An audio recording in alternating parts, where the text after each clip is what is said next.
Welcome, everybody, to a very, very special episode here where we are going to be talking about the next 100x opportunity. That's right, turn $1 into 100. And it is that easy, except for one little wrinkle, that there are scams all around and there are tons of opportunists that are here to convince you that this is the opportunity that you've been looking for.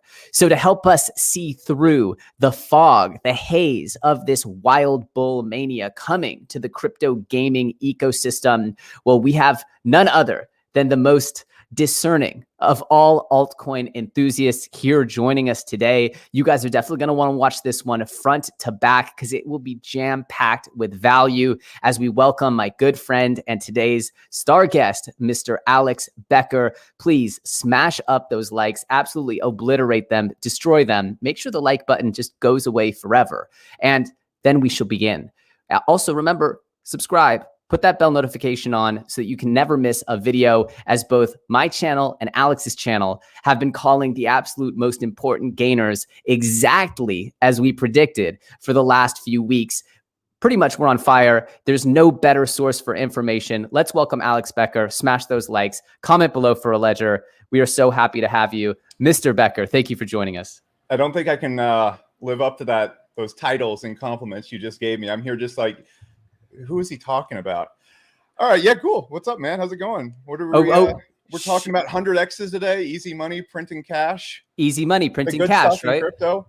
Well, okay, so let's start at the beginning here. Okay. You came onto the crypto scene. You busted onto the crypto scene here with making an entire whole scene in about March or April of last year, right? Yeah, I guess so. Yeah.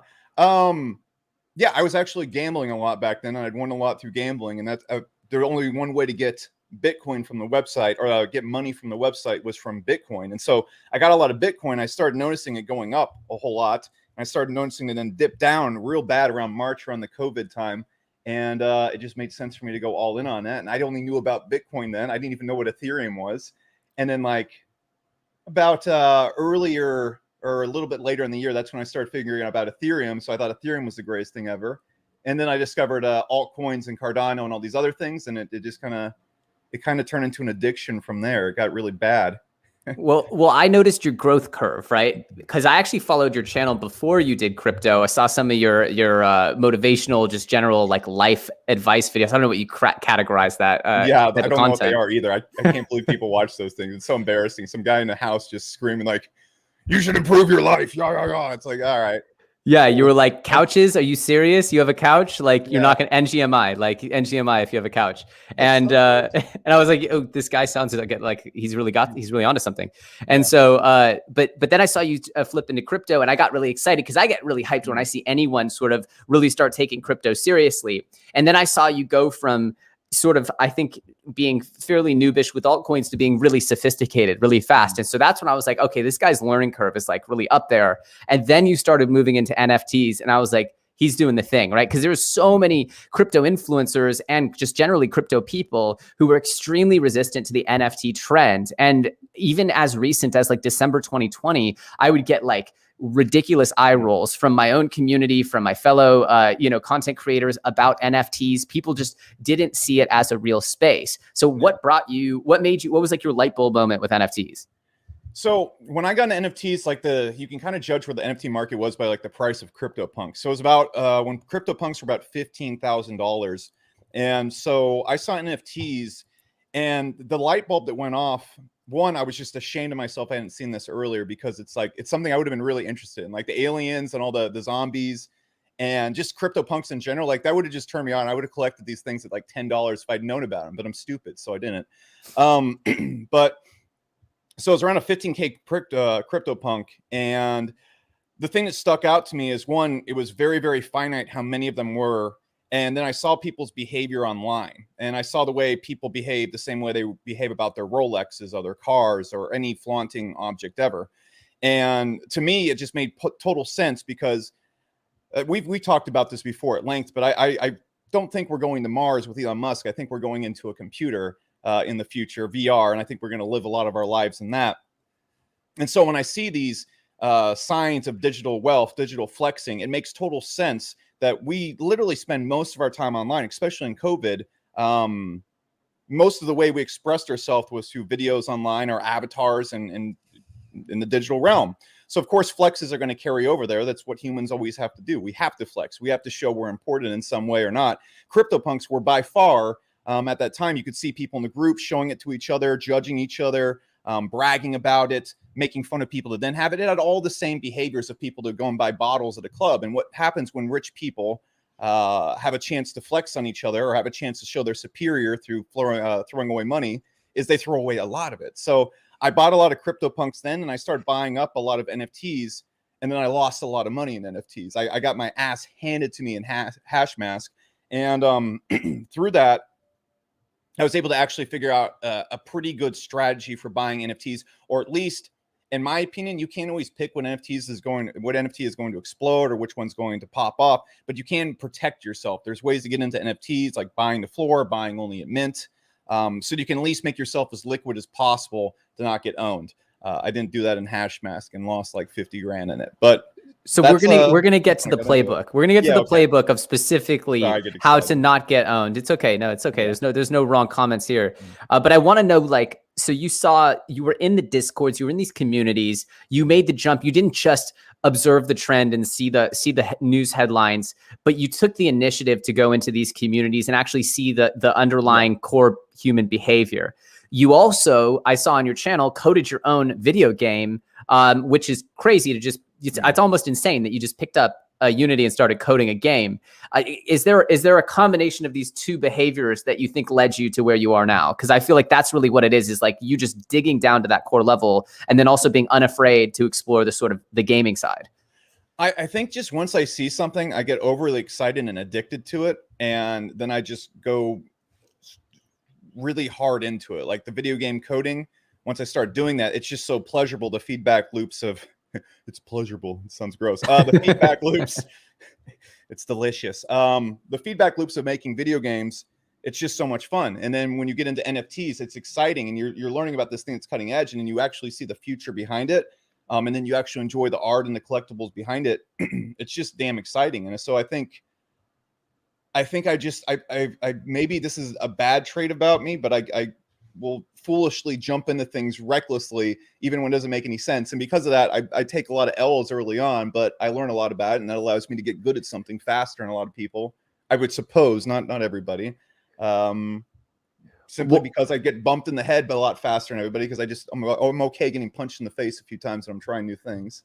Well, you learn this, right? Because you have your own company in the Web 2 world, in the traditional, the boom business realm of software as a service. Yeah, the boomer realm of the internet. And what are the things that matter in the internet? And how are they going to come into crypto? Because these are the things that, like, I started with. I was building apps, websites, and games with my business partners for almost a decade, or a little over a decade, before getting into crypto. So things like daily active users and retention and growing a traditional product were the things that I was really focused on. And I'd imagine that's a big part of your life. Yeah. So, I mean, I'm not going to say like I'm not going to talk too much poo-poo about crypto, because all I do on my channel is complain and bitch. Everybody knows this. But when I'm kind of late to crypto, crypto's been around for a long time, but the state that crypto is in right now, there's a lot of fundamentals of business and a successful business that will work missing from a lot of crypto companies. There's a lot of fundamentals when it comes to a product actually being used by the customer that we're missing. It's almost like we've made a lot of products. It's like we've made this clothing store, okay? And no one's ever came in and looked at the clothes. No one's ever put the clothes on, and we haven't even opened the store up yet. But we're valuing things at zillion dollar valuations. We're giving things so much credit that I don't think they really deserve. And I'm not saying, like, look, for everybody watching this or whatever, I'm not saying DeFi is not going to happen. I'm not saying Ethereum shit. I'm not saying anything like that right now. I'm just saying there's a lot of businesses, specifically when you go into gaming, for example, or you go into NFTs, for example, or you dig into them. If you actually look at the business fundamentals behind these things, they don't have them. They don't have a strong team. They don't have a strong culture. If you look on their website, there's misspellings. There's text broken all over the place. There's an attention to detail. They're not going to be best in the marketplace. They don't have product market fit. And where in the realm that I come from, in SaaS, the only thing that matters first off is product market fit. As soon as you have that, that's when customers start buying your product en masse, where you don't really have to advertise it. So for example, at Hyros, we have product market fit because I can turn off all of our advertising. We'll do a significant amount of sales. We actually had to turn off ads because people were buying it too quickly. That's product market fit. And once you have that, everybody wants to invest in you. Okay. It's just like any other SaaS company out there. Like Slack, as soon as Slack started taking off, or Stripe started taking off, product market fit cheap, that's when you have value. That's when you start getting those really crazy valuations. But for example, in crypto right now, we're seeing a lot of businesses that have zero product market fit, and they're lacking all the qualities to achieve product market fit, and we're giving them massive valuations. And so, for example, I was looking at a bunch of gaming companies today, and there's tons of them that have 50 million, $100 million market caps, completely lacking all the fundamentals of a business that will actually work. They have a market cap that's the same as Super Rare, for example, which is $90 million worth of sales. That has product market fit. That's a customer facing product that's working. And so I think there's just a huge opportunity to find the businesses that do have that product market fit, or are going to achieve them, that have the really low market caps. And so I'm not going to be able to come into crypto and read a DeFi protocol like you, or even have as much knowledge as a lot of the influencers and you that have been in it for 5 years, but I can come in here and look at businesses and use the understandings of businesses that I have to look at businesses that I believe are going to work from a business standpoint and are going to achieve that product market fit. And once crypto gets going, I'm ranting too much. Once crypto gets going, product market fit is going to be the only thing that matters, just like in every other investing asset there is. So I completely agree, right? One of the things you do best is troll, and you do get a lot of I think I enjoy the trolling, because I think everyone shouldn't take things so seriously, and we do risk a lot of times being a little too culty here in crypto land. It's such an echo chamber that sometimes popping the bubble is really, really useful, and I feel like maybe you do it too often, but you do it, and it's a welcome change, because most of the people are sometimes scared to say bearish things. But to be fair, you called the top April 14th. You said Bitcoin is going to crash from here. You don't see it going higher. And I felt like everyone just hated you for it. You were like, how could you say that? All that. And even when you were right, people still just hated you that you called the top. It's the reason why I troll is because, like, when I first got into this, like I was like kind of like, oh, cool. Everybody's like kind of has like common sense. We're gonna get into this, and everybody's gonna like be logical about this stuff. And then I started like mentioning just like basic, like, here's a problem with Ethereum that I think is actually like going to be really bad if we get it scale. I'm not saying Ethereum is bad, but here's a problem. People like lost their mind. I'm like, whoa, what the fuck is happening here? Like, why are these people? And so then I like would say another thing. People lose their mind, and at one point I'm just like, what the fuck is happening? And so I just kept pushing back a little bit, and then I became a jaded troll, and I'm not proud of my behavior at times. And so I'm not sitting here just saying like, my behavior on Twitter is how a grown man should behave. It's really not. But it's just like when I got into crypto, there's two things that really stuck out to me, because I'm from internet marketing, the world, where there's so much bullshit and goofy stuff that you take some knocks really quick in business, and you're able to pick up on nonsense and really nonsensical human behavior. And you're also to pick up when people are just hyping shit up and it actually is all thin air. And so that's something I had to learn really, really early on in internet marketing, because I dealt with all sorts of scammers and just some weird shit. And so I just saw a lot of that going on in crypto, but more so, one of my main reasons I'm successful in business is I'm good at copywriting and selling. And so being good at copywriting and selling is understanding human behavior and the patterns that they follow. And when I got into crypto, when I started talking about Ethereum negatively for the first time, I saw a lot of problems with Ethereum. I'm not going to sit here and say Ethereum's not going to happen. Everyone, it's great. Ethereum's wonderful. It's cool. But when I started saying that, I started noticing a lot of like religious behavior, like cult-like behavior behind these things. And there's products in internet marketing, there's products I've seen where there's absolutely nothing going on behind the scenes, or there's significant problems with them. And people like to shove painful, when people feel scared about something, there's something they can feel that there's risk, like in religion, for example. We're all massively afraid of death. And so the reason why we have religion is so we can put these painful thoughts to the back and just only have faith in something, and we don't have to question it anymore. And that's all good and fun in religion. I'm not against people being religious or whatnot, but investing, it's really painful to think about Bitcoin not making it. It's really painful to think about Ethereum not making it. And it's really painful to think about this thing that you're putting so much faith in could go the other direction. But we have to really look at these things when we're investing, because that's on the table, you know. And so many people want to go into this and they don't really have experience with making money, experience in business, where what you want to do in business is you want to look at all the negatives, because if you put the negatives first, you can avoid the negatives. And so if you avoid the negatives, you're only going to be left with positives. And so what I try to do when I'm approaching something like investing or business is I want to get all the nonsense and shit out there. And that's what I want to talk about, because if that shit goes into the table, it's going to come out and get you eventually. It always does. And so whenever I talk about things, I usually talk about the negatives first, even if I support something that triggers people, and I'm not going to act like I maturely respond to it. So that's regardless of tone, because it's 2021 and the biggest business people in the world are screaming curse words, and they're literally not even wearing suits. They're wearing cat t-shirts on whatever, like a Vitalik Buterin. And so I don't think the style matters. In fact, I find it refreshing, and I think everyone just needs to challenge their own biases and be willing to accept a contrarian opinion. If you can't even discuss it, a contrarian opinion, then that in of itself is probably a big problem. Yeah. So like, but it does lead to a positive place, right? Which when we talk privately, we talk privately about the potential of gaming, how crazy it is, where NFTs are going, the real disruptive powers of DeFi. And when you're willing to throw those negative things in the conversation, knowing that your real motivation is to find the disruption and to actually support the good stuff, then those bad things are actually part of a constructive process. And what we're going to be talking about today, something we've been talking about personally now for months and months, and something that you've now started talking very, very publicly about, is this gaming thing, and with crypto, is the future. And it's so clearly the biggest industry that has ever existed, but doesn't exist yet.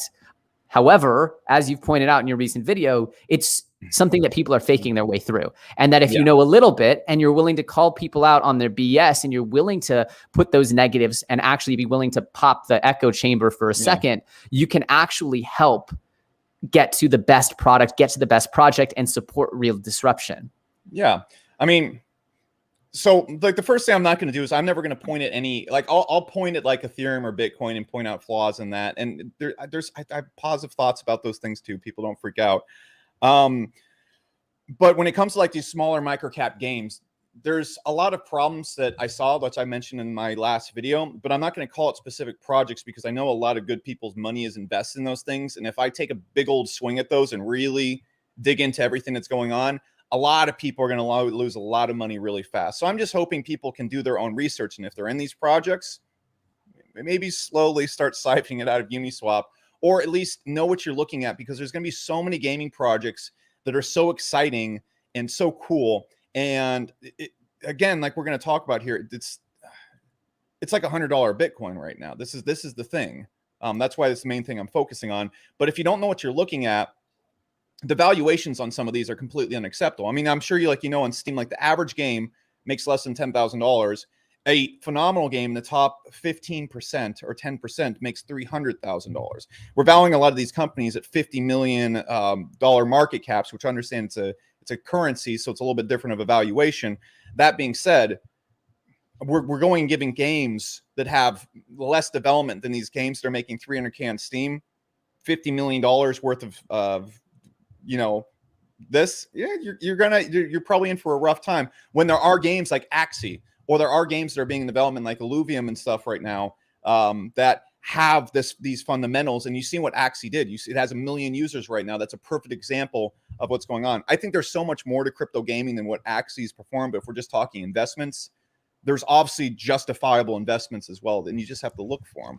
So following the logic train here, you start with challenging assumptions on sort of mainstream crypto, and those challenges to those assumptions around, well, who's actually using this stuff? How much is it really involved in their daily life? How many users is it retaining? Does it actually compare to this other comparable service or disruptive technology trend? And those might lead you to something like I came to in 2018 and have been obsessed with ever since, gaming. And that's not bad to have a negative view that leads you to a much more powerful thesis. Now, once you get to that powerful thesis, just like you said, you're like, hey, well, what the heck?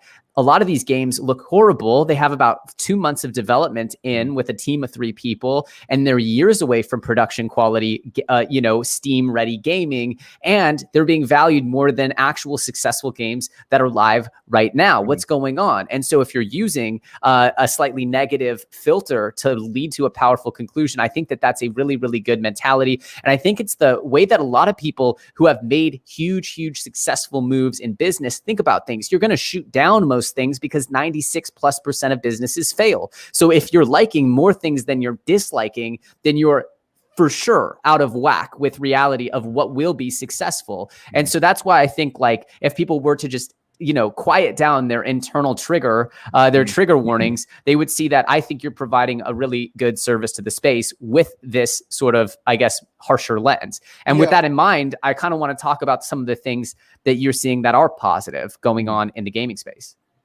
Yeah. Just to add to that last thing right there, just on the, like, the whole point of negative thinking. So, like, if you ask me about my company, Hyros, I can tell you every single thing that will kill that company. I think about all the negatives of my company constantly, and I read all the negative reviews and mean things people say about the company, or customer complaints. By digging into that negativity parts, it allows me to go and find, okay, this is what people want. And if I can remove all these parts and protect myself from that, that's how the company will go forward. So you get a positive result thinking like this. So gaming checks all those boxes, like you said. If you look at all the things that a crypto really needs to survive, excluding Bitcoin. So, like, once we get out of the speculatory phase, if something's going to survive and actually be used by humans, it's all games.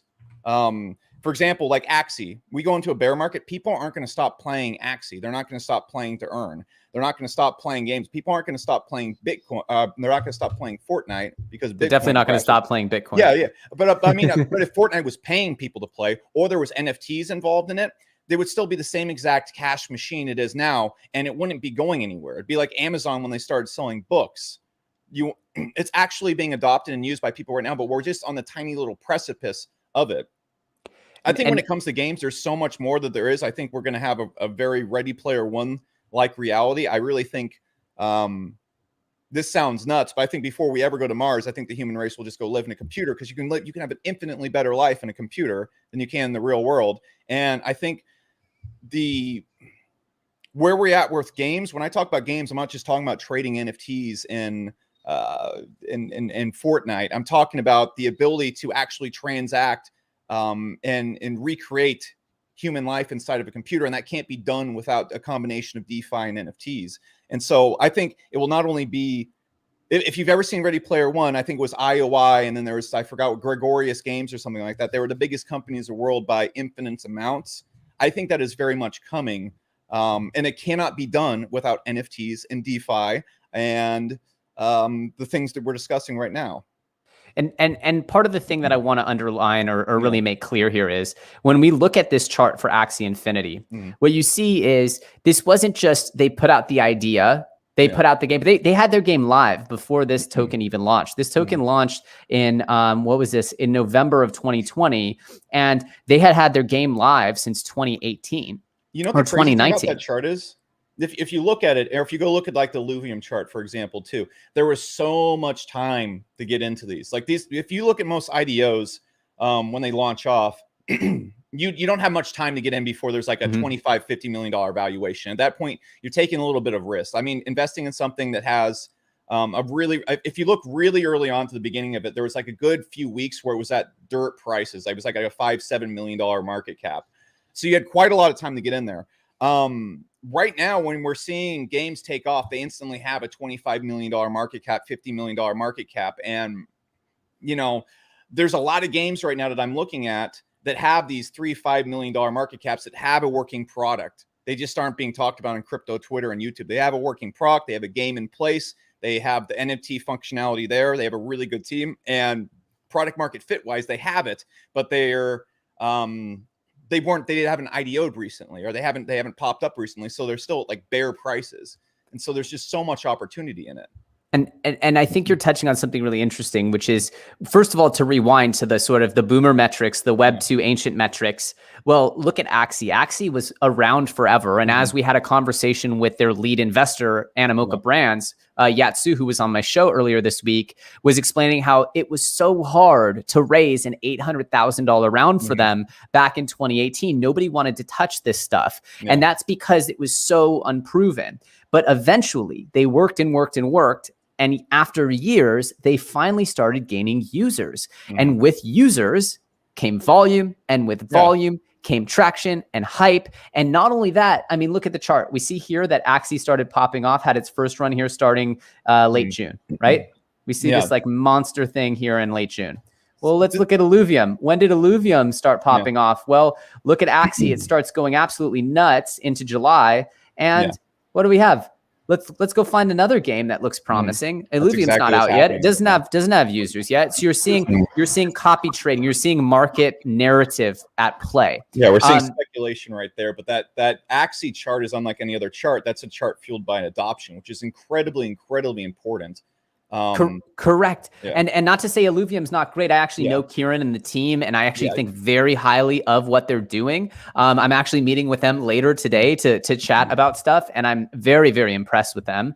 That said, this is a narrative driven cycle here, which again, you can shine a light on how to predict those. But nothing more powerful here than actual users, actual functional product, and product market fit. This is the chart that shows you go from $3 to $70, or really from, a few cents up to $70 if you know how to attract users. It's really that simple. And I think that's like a 10 billion. Just correct me if I'm wrong. I checked it yesterday. I could be well. I think it's like a $10 billion market cap or something. I forgot what the market cap on Axie is. Do you know what it is? Axie right now, depending on whether you're looking at 4 billion. Okay, so 4 billion, really but fully diluted is 19.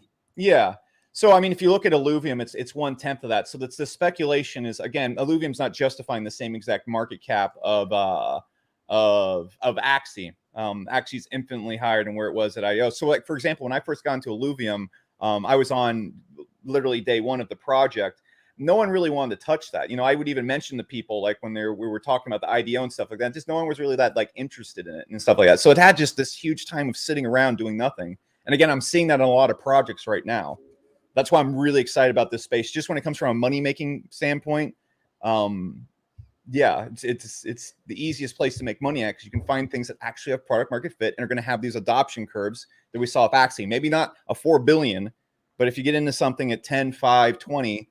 Well, I personally think it will. I think Axie's game, I mean, is objectively pretty simple, and really the model thrives off of people like paying other people literally to play their own characters because they don't want to play them themselves. And so you actually have this sort of interesting economy that's sprung up, but it's certainly not based on the complexity or popularity of the gameplay, which opens this massive door for a game that has more dopamine that would attract more actual activity within the marketplace or within the actual game.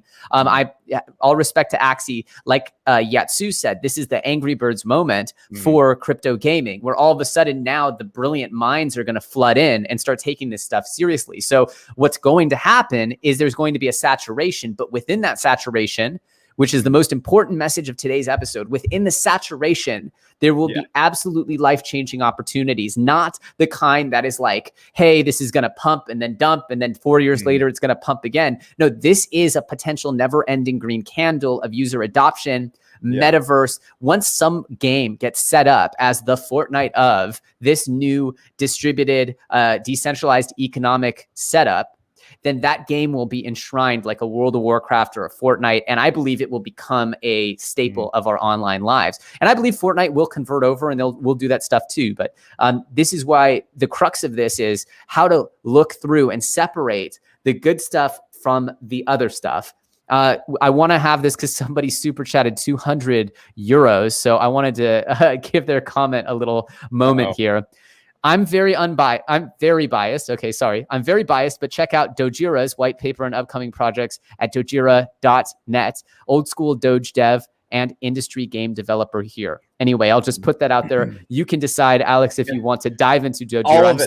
All of it. All the money. All of it. Put it in. All of it. Guys, all I have. Guys, we're about to dive into some very specific game titles and observations. And the reason why I brought Alex on was for this upcoming segment. So if you guys are excited to get some alpha from someone who has built brick by brick his own business, and I believe has his head squarely screwed on his shoulders as to what to look forward to here, destroy those like buttons, because we're about to drop some serious alpha on you. Alex, what is the good, the bad, and the ugly right now from what you're seeing in this market? So the super good, the super duper good is there's so many businesses. And what I've realized, because I've been really digging in the crypto games, just talking to tons of teams, so many projects, and there is bad things. We will be diving into those. There's a lot more bad than there is good. But I realized that once you get off crypto Twitter and once you get off YouTube, and it was like those projects we were talking about on Twitter, just in PMs the other day. There's so many great projects that have product market fit, good customer facing products, and a working product. And what we're seeing in that Axie chart right there, that's product adoption. That's the type of thing I want to swing at. That's where I'm going to get a good base hit or a skyrocketing project. And so there's so many projects that are completely under the radar right now that have these things. They have the ability to get product market fit, which is just, I'm going to say it over and over again. And they don't have any, their market cap is tiny. And the reason for this is because people are following hype and FOMO and excitement. And that's not really the indicator of what's going to work. What's going to work is if it's going to have product market fit. And so all these little projects that don't have the influencers behind them, don't have it, don't have the crypto Twitter armies behind them. They're just sitting there with these nuclear bombs waiting to go off. And so you can grab these things at really good prices and then just squat on them because they're at bear market prices still. So that's the good. And to be fair, to caveat on that, a lot of those will still fail, even if they're a good game. It doesn't mean they'll be successful, but the upside, the parabolic upside of becoming the next Axie, which is not unachievable. It's certainly achievable for one of these games. Yeah. The thing to point out too is like, all right, look, no disrespect to Axie either, but I've written my own game and you've done too. And you're probably a much better game developer than I am. And so the thing is, a lot of the games we're looking at in crypto, when I first looked at games being developed, I thought it was magic. I thought anyone could develop a game. This is Dumbledore and Harry Potter putting together wizardry and magic, and anything I see displayed in a game, I think it must be endlessly complicated to develop. A lot of things we're looking at in games, and especially in these projects, these are not. This is not it. You don't need to be blown away by every single thing you see in a game. And we're seeing a lot of things where it has an impressive trailer. Okay, it's an impressive trailer, or it's an impressive website, or honestly, it just has a terrible website. It's just pay to earn, and everybody loses their damn mind. And because it has a little bit of support on crypto Twitter, throws all their money at it, and these people are going to lose all their money because these products don't have any chance of working. They just don't. So what if I'm looking to get into this game stuff and I think, okay, I'm on board, Elio, I'm on board, Becker. I get it. Games are going to be huge. They have product market fits. There's actually real people in the real world who are buying digital stuff for their little games, and it doesn't have anything to do with crypto. This is a real marketplace worth billions of dollars and 2.6 billion people who identify with it. Okay, so now I'm there. Where do I start? Do I need to just completely cancel crypto Twitter and get away from the echo chamber? Is that step one? I think crypto Twitter is by far the most useful asset someone can have when they're researching, because you can read endless conversations. You can find out about projects you would never find out. For example, on my Twitter the other day, I just said, I really like finding low cap games that just have great fundamentals. I got endless people wanting me to post about their game and of course pump it on there. And I didn't go out there and do that, but I was able to go through all these games. And there's so many gems in there that they were just phenomenal. And so you can find so much stuff when you get away from the hype part of the Twitter or following people and just look at the conversations that's going on. So I wouldn't disconnect from there. Where I found a lot of good games is actually from crypto Twitter or looking through YouTube comments and seeing what people are talking about, because there's all these little fans running around everywhere. And there's a lot of people that just see things or are fans of these little tiny projects. From that point on, what I'm going to look for on the projects, well, we can go through all the bad things or what. You lead the conversation from here. I think people Yeah. want to know. So I think the best thing we can do, the most alpha we can drop on people Mhm. is process based. It's how to fish. Because in the end, if you are just waiting for Alex to cover something, for me to cover something, for BitBoy, for JRNY, for someone on crypto Twitter to feed you, then you're essentially, there's a game theory in that you and the rest of the audience are either racing to be first or last to that. And it kind of sucks because we want to give you the early entries, but our channels are both so big that it's not exactly a secret when we cover things. So it's hard to like deliver that in a very easily to digest way. The way to really get ahead of this market is to get to projects that we will cover before we do it. And so that involves understanding our process, which goes back quite simply to product. Yeah. So, okay. I think the best advice I could give if you were to take anything away is, so again, like my process isn't exactly complicated. Anybody could do it. I'm just clicking through project after project after project. What you can do that is extremely useful is research how indie games are marketed, how they are developed, and research why indie games succeed and why they fail. So, for example, a phenomenal tip on here, if you look at First Tree, it was an extremely successful indie game made by a single developer. I think they sold like 2 million copies. It made like $2 to $3 million in sales, which is an absolute blockbuster for a single dev game. And so he's talking about why the game succeeded. And he's like, well, because of the screenshots and the GIFs that I made and I posted all over the internet. I'm like, what does that mean? If you look at games, and this isn't my number one advice, this is part of researching any games. If you look at games, there was an extreme trend in any games popping because of their art and the art direction behind them. Because what people see when they decide they want to play a game or not is they look at the GIFs, they look at the art, they look at the pictures and say, I'm excited about this character, I'm excited about this thing. Oh, that's beautiful, it catches my eye. When you get done with the stream, go look at the GIF. Just go type in First Tree indie developer guide. He literally talks about everything he did on that. And you're going to see a lot of the things that made that game super successful. And another one, I'll just throw a quick one in there, is understanding the gameplay loop that makes a player get in, do something, and then go back around. So, for example, in Doom, what keeps you engaged is you shoot something, you have to switch weapons, you run out of ammo, you chainsaw, and you have to do this loop, this dance around the game over and over and over again. Every game has that. And so those are the two basic fundamental things. If I'm going to see a game succeed, you needs to follow these rules that successful games have followed, because people play successful games. And if you want to have a successful game, it's probably going to follow the patterns of that. If you go and look at a lot of the games they're launching right now, really bad art, sloppy execution, there's no gameplay loop. There isn't a gameplay loop that's exciting and catches the person's eye. Look, pay to earn is fucking great. But when there's a million games where you can pay to earn, the value, first off, of the token in the game is going to be determined by how many people are playing it. Well, people are going to play the game that gives them the most dopamine, the best feedback loop. And how are people going to get there? Through the art. So that's just a base. That's like the tippity tip of the iceberg. There's all the ways they're developed. There's all the ways that the games are put together, how the code works together in the games. And you're going to spot just a lot of these gaps in these crypto games. And there's much worse going on than that, but just a bad crypto game from a good crypto game, you're going to spot these errors in the games, and it's going to be obvious. But the cool thing is, you're going to find a lot of games that have these things nailed. They're going to have the indie marketing. They're going to have the things that make a game successful. And again, when we look at games, we're usually thinking about EA games. We're looking at this massive marketing thrown in our face. They're forced to succeed. I'm talking about games that get picked up out of nowhere, indie games that go from 0 to 20 million sales, because that's what we're looking for these cryptos to do. So we want to see that pattern, not the pattern of EA games or some shit like that. The next Fall Guys, right? Yeah, if we can find that, yeah, Fall Guys is a perfect. It has the perfect loop. It has great art. It has art that pops up you. The noises and everything in it are spot on. Noises matter in games too. It's how people connect and feel like they're in the game. And so if you can look at games and see that, you're going to find a lot of things with really low market caps that nail the indie marketing patterns. And then you're going to see a lot of them that have 50 million, $100 million market caps that are nowhere even close to doing this. And a lot of them, they're not even going to be developed for a few years. And it's very obvious when you actually look at the game that they're developing and what they're promising. It's not going to happen.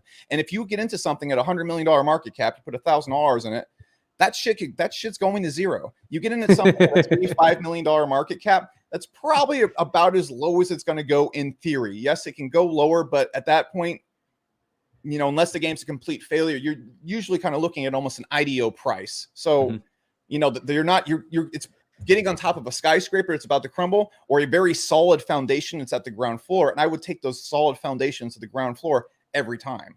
Yeah, and So you spread out your bets. You don't know which one is going to be the ultimate game. But I think the biggest takeaway here that to distill this is play the game, see if it's fun. And that's what's so crazy is gaming is the amalgamation of every single art form, from sound design to cartoon to actual storytelling to animation to programming and engineering, and it all comes together and it gets boiled down to one metric, which is fun. Yeah. And it is so unbelievably overly simplified how complex this actual battleground is. But that's what it comes down to is the game fun? Because if it's fun, it'll hold users. And if users come back, they'll spend their time. And if they spend their time, they'll spend their money. And it's really, really that simple. So play the game. Big example. I mean, the game that isn't very, that again, I'm not pooping on Among Us. I think either you and I could develop that game. It's a very simple game. Even the art in the game sticks out though. It's iconic art. But if you look at the little guy running around, it's literally an image flipping through the frames of him running around, and it's just a bunch of if and thans, them running around turning off the switches and on. It's extremely simple game. Well, I did develop that game. Yeah. I mean, well, you're making a much cooler, much cooler version of it. But I mean, again, we're looking at those things, and if you look at Fall Guys, it's extremely simple game. But then you look at a game like Mass Effect Andromeda, where the faces are all over the place, and they try to do a billion different things, and there's so many things that it wasn't fun.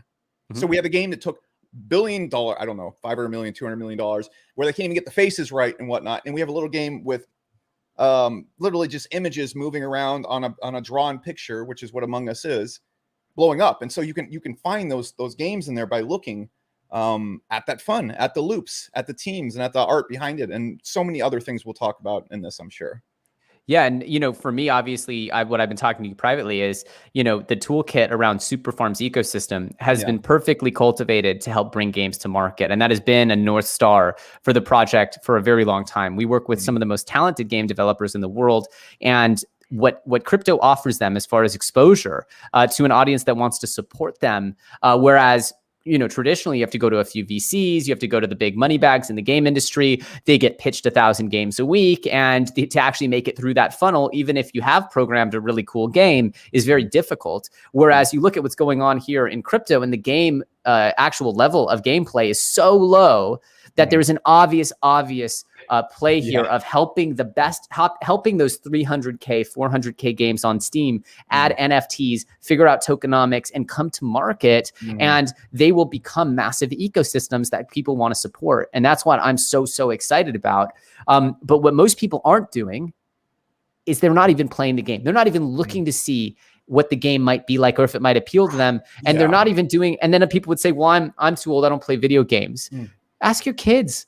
Like, ask someone. Everyone plays games. If you're under 30, like something like 90% of people play games. So just ask someone under 30 and they'll tell you whether they would play the game. It's not too hard. I think one of the things people have to look out for, and that's one of the things I'm really excited about with Super and what you guys are doing, because you actually understand game development. You're making the games the right way. You're focusing on fun. You're focusing on bringing good games to the market. I hate to break it to everybody, but good games are the things that are going to make it in the market. It's not going to be the one with the best pay to earn tokenomics, You could always add that. You could always add the tokenomic layer on top of something. Yeah, you could take anything. Yeah, that's the key. Okay, and it's creating good social situation there. But that's also the thing that's going on in crypto. One, we've already accepted the worst floor of floors when it comes to gameplay. You remember when you were in high school, or maybe I think I'm a little bit older than you. Maybe I don't know, how old are you? I'm 31. Okay. Sorry. All right. Yeah. So I'm 33. So yeah, we're about the same generation. Remember all those really shitty HTML games that were HTML based? It was just images and you click little buttons on the screen that you would play in high school when the teacher wasn't looking.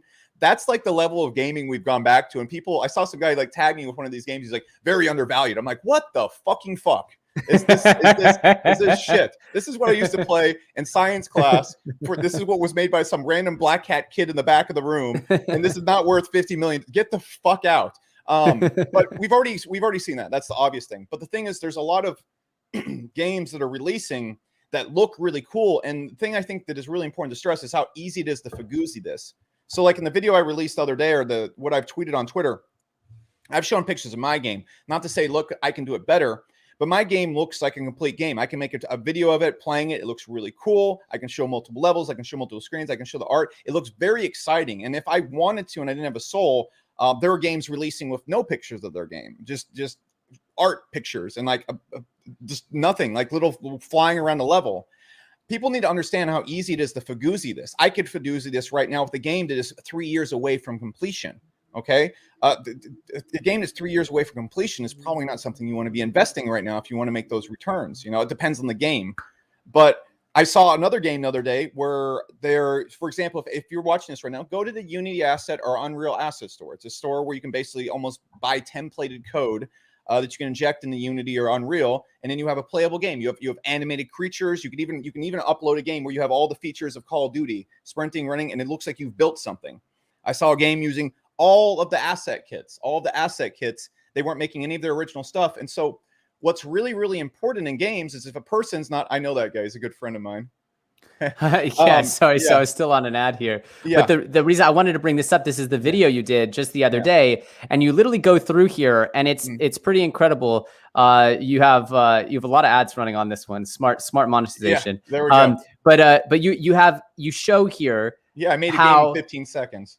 You show here how there's something called the Unity Asset Store, and you can think of this as like copyright-free, royalty-free game assets. And this is really good for getting creative juices flowing or for rapid prototyping. And for a lot of indie developers, well, hey, maybe you don't want to make a castle map, and maybe there hasn't been a game with a castle map. And so who cares if the users play your cool castle? Yeah. And who cares if that's royalty-free? Maybe you shouldn't spend money on that in the beginning. However, what you show here is that you can get from literally nothing, an empty project, you install one pack, and minutes later, you're here shooting and jumping around and blowing stuff up. Yeah. And right now, people are looking at gameplay like this and going, wow, do you see that? Do you see that? Well, look, you look how that exploded and the other thing exploded. You give me a day, I can combine a bunch of asset packs together and make like some shit hot, like Half-Life 6 looking gameplay. But all it would be is a bunch of asset packs combined together with lighting packs. And this would be a game that's nowhere close to development. I could put together a trailer of that, take a bunch of screenshots with maybe altered models. Boom. I have a sexy looking game, and I've seen games. I'm not saying they're doing this, but I've seen games with that little amount of content getting 50, 80, $150 million valuations. The people getting in on those, they're in for a bad time, you know? And so you also have to understand, like, anybody can put together a game that looks good if you're playing on a trailer, or the gameplay isn't displayed, or you're playing in a predictable way where it's a person recording themselves and avoiding all the things that aren't there. It's not about bugs or whatnot. Filming a game and then making a complete game is a complete game that's fun to play and feels good to play, that people will actually play. Completely different experience. And so a lot of people that don't develop games or have never made games before, they're looking at these screenshots like that screen right there, or if I put together a shit hot trailer like for my game, they go, this thing's 3D, it looks pretty good, $50 million, when a game that looks even as good as mine or is 10 times better, like I think, I don't know, go look at Dusk. That's a really good indie game. That made $2 million in sales tops, and it's one of the best indie first-person shooters ever made. And it looks like Quake in it, and that made $2 million. That game is not worth $50 million. And that's the best of the best. So we have to look at these things right there. And I know it looks simplistic, but that was the point of the game. It's an amazing shooter, but it's fun, right? And that's the thing that people are fun. There's a variable that doesn't require graphics. It doesn't require anything. It's about the feeling it gives you while you play it, which is why if you really want to understand what's going on and see through the noise, don't watch what I say. Don't watch what Alex says. Go play the games. Like, it's really that simple. And for the most part, every really big game that will be here in crypto will thrive on item economy. So it will be 100% a free-to-play game. There's no doubt that the games will be free to play. So there's no excuse. There's no paywalls here, right? And if you can't play the game because it's not out yet, like Elluvium, but it looks really good and they have a bajillion person studio, you can kind of be like, all right, well, chances are these guys are going to make it, right? And all that. However, the reality is there's a lot of games now flooding. This, not everyone was early, like the Super Farms and the Elluviums, and predicted this a while ago. A lot of people are just waking up to this trend because of Axie, which happened seconds ago. It happened literally, like I had coffee, Axie happened, then we started the stream. So there's so much new attention and new energy coming in, that what we really need to focus on is how to separate this. There's going to be 100 projects a day soon. So how do we tell? And what would you say is like the checklist for people to pay attention to as they try to separate the good from the other? I think there's a few things. The most important one, from my opinion, again, would be just researching indie marketing and what games failed, why they failed, what games succeeded, why they succeeded. If you can look at that, that's going to help you a whole lot. Number two, of course, what I just talked about right there. You want to look for the red flags. Obviously, the red flags. Number three, that the problem with it right now is you can't play all the games. So, for example, one of the best things you can do is you want to find these games super duper early. So I think like Star Atlas is coming out here really soon.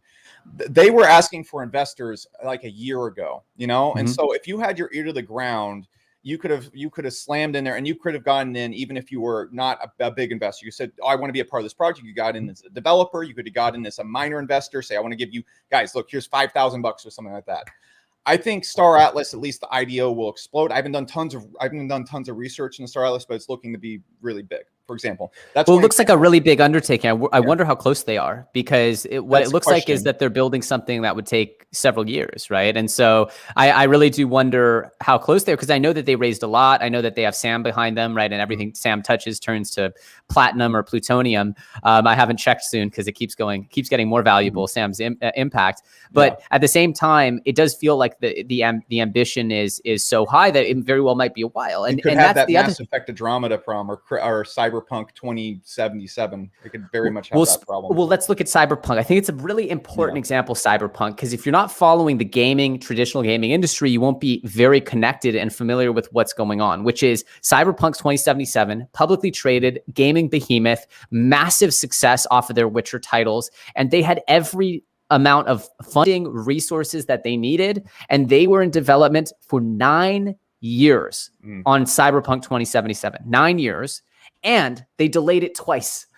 They were supposed to come out and they delayed it, and they kicked it back, not just days or weeks, but months. And they did it twice. And so it shows you that even all the money in the world, all the resources, all the experience, they've been putting out games since the 90s, and they still had so much of a Herculean task getting this game to market. So I think you need to just understand how hard, how steep the hill is. Here's that's a very good example. What I was pointing out with Star Atlas is, some people might be thinking, all right, well, how do I get into these big products? Because Elluvium's obviously big as hell now, or at least the hype's to the roof. Axie's big now. Like, how do I even get into this? I don't have the connections and stuff. First off, there are games being developed right now with small developers that if you can get to know developers now and you get really deep in the scene, you will find these investment opportunities, and you can apply the kind of checklist that we're talking about here.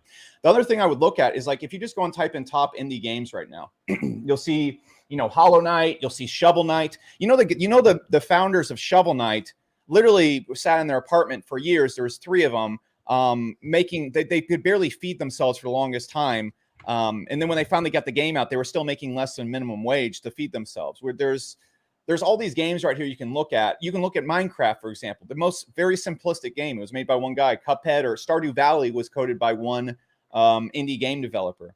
None of these games had a Celeste, another fucking brilliant example of an indie game that has crushed it. And so the other thing you got to ask yourself right now, when you're trying to get into these things, is none of these games had any attention when they were being developed. There's lots of crypto games that are like this, or like games like this that are being developed right now that aren't getting any attention. You can go find these games, and a lot of these games, their tokens aren't released yet. Their NFTs aren't released yet. But you can go find these games that have the art, and go look at these games and look at the art and the direction and the websites for them. See these patterns, and you can find these games that are considering launching their token and their NFTs in the future. Help them in some way. Talk to them. Interact with them. Be part of the community. For example, I was looking at this one other day. They did an airdrop of their tokens to their community first. For example, I was really kind of early on Super Rare. They gave me $50,000 in tokens 2 days ago, simply for being one of their first customers. That's an example of what you can also be doing right here. And so, like I said before, back to the pitfalls, research these games, see which games worked and didn't work. You can find games in crypto way early, before they even release their damn tokens, before they're even considering an IDO.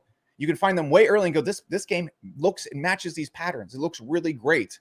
And it has a lot of the same things that made indie games successful. You get into that, then that's how you get those. For example, Stardew Valley, I think, did like $30-40 million in sales.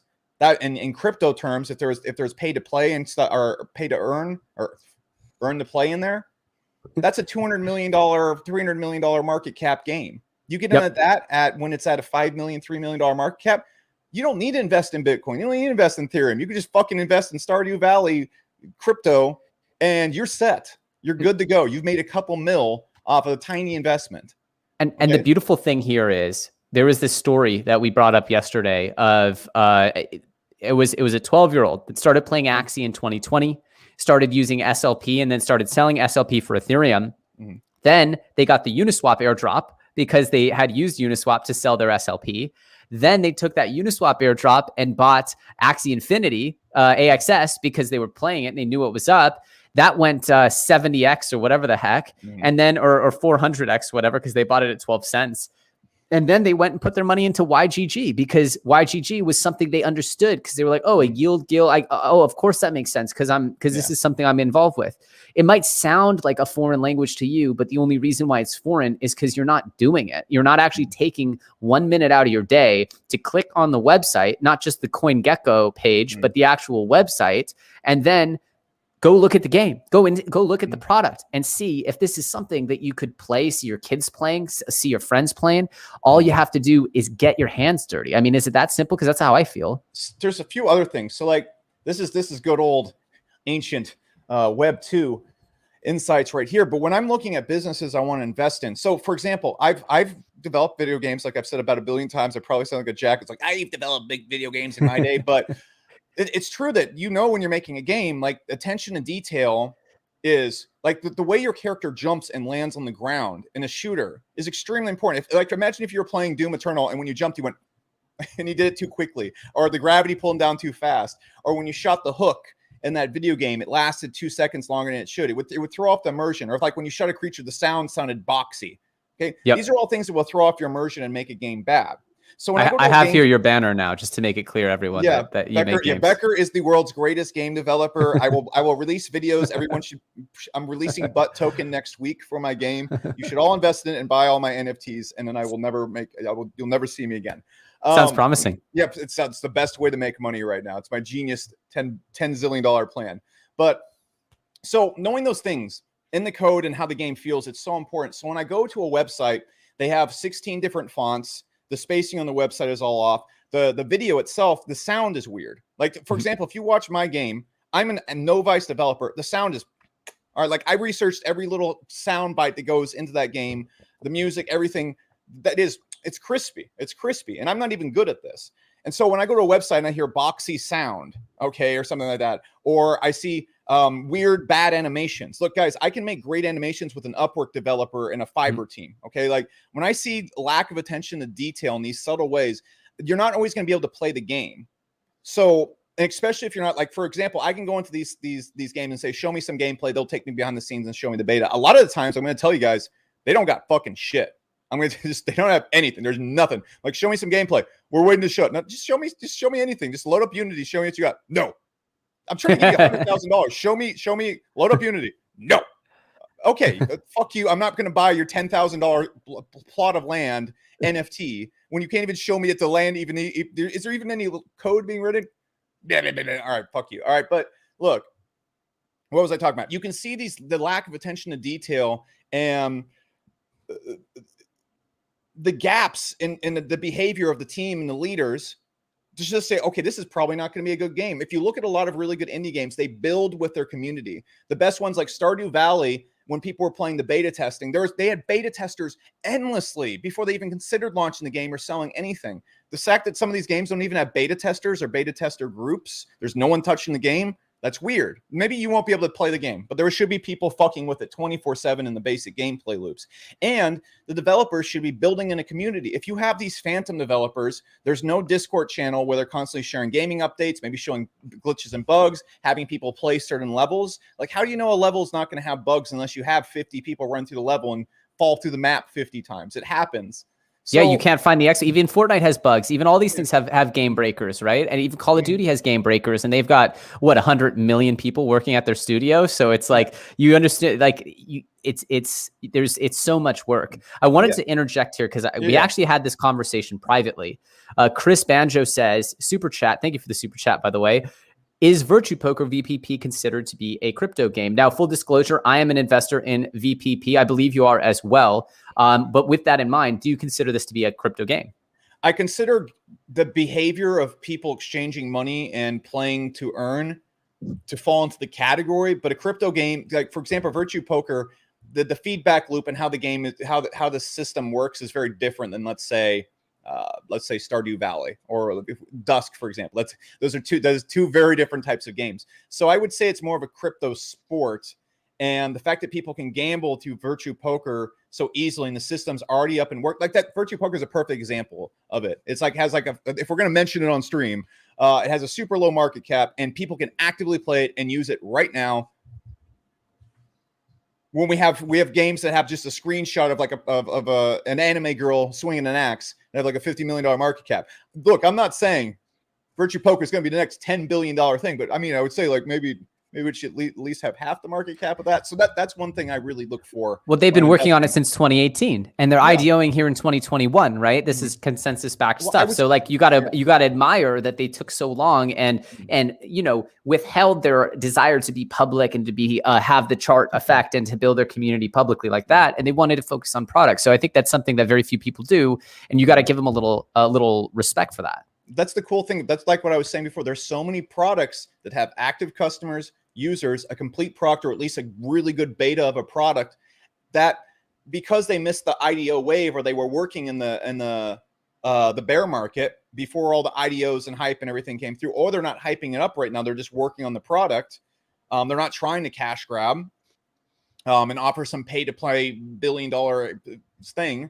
They don't have any attention when the thing is sitting right there with 1/10 the market cap of things like that are falling into all these negative things I'm talking about on the stream. So that's why the opportunity is so huge.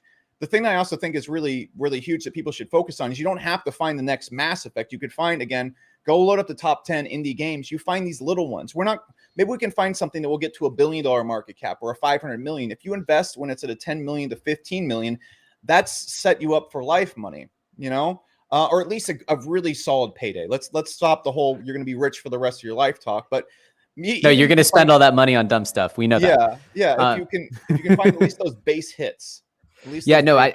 Getting on base is to use to extend the baseball metaphor is absolutely everything. And in crypto in general, just getting into the general right trends and just chilling there. And this is a trend where if you just stay away from scams and you stay away from complete scams, you're probably going to make more money than anyone in your family has ever made. And all you have to do is avoid overcommitting to something that is completely an idea that doesn't have users. Now, if there's something that is looking good, it looks like it's about to launch, okay. If there's a really good team, okay. If there's a product that's really good, that's the goal. That's the holy grail here is an actual product that you play and it puts a smile on your face. It's that simple. And then, bonus points for tokenomics, but those can always evolve. It's much harder to have the game go from 0 to 10 than to have the tokenomics go from 0 to 10. And I want to play an IRL game with you as we're coming up to an hour. So unfortunately we have to cut it because YouTube will damn us and curse us if we keep going too far. However, I wanted to play a game, and this game is intended to get you, the audience. Yeah, this is never have I ever. No, but the goal of this game is to get the audience to use their critical thinking muscles.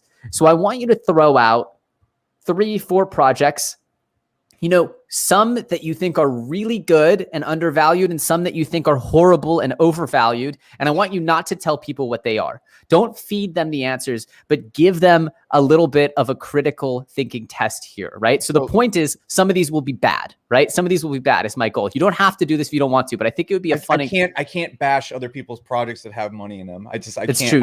Well, you're not saying which one is the bad one. You're not saying which one is the bad one. We don't have to do this. People use my checklist and find the bad one, man. They will. It's blatantly obvious what I'm speaking about. If you go through if I name them and you go through it, we're gonna hurt. Like it's gonna hurt some people. Yeah, I like the idea of the game. I like. Okay. We'll refine the idea for the next episode. I'm hoping that we can do. I want to play the game. I don't want to shut it down. We can play truth or dare. I'll take my shirt off and do a handstand if you want, but. That was going to be my thing that I was going to ask for. Yeah. But yeah, so I want to do some more consistent content. I guess to avoid the potential for pumping any micro caps or dumping any micro caps, let's stay away from hammering on them. But the point is here, look for these projects. This is a simple, stupid way to view the market in 2021. It is going to create astronomical wealth for the people who figure this out. And for the people who miss it, you're just going to be kicking yourself saying that thing made money. Just get your hands dirty. Download the game if they have it, play it. What other final words of advice do you have for our wonderful audience? I don't know. Thanks for watching me, I guess. Thanks for listening to me for an hour. I appreciate it. Thank you.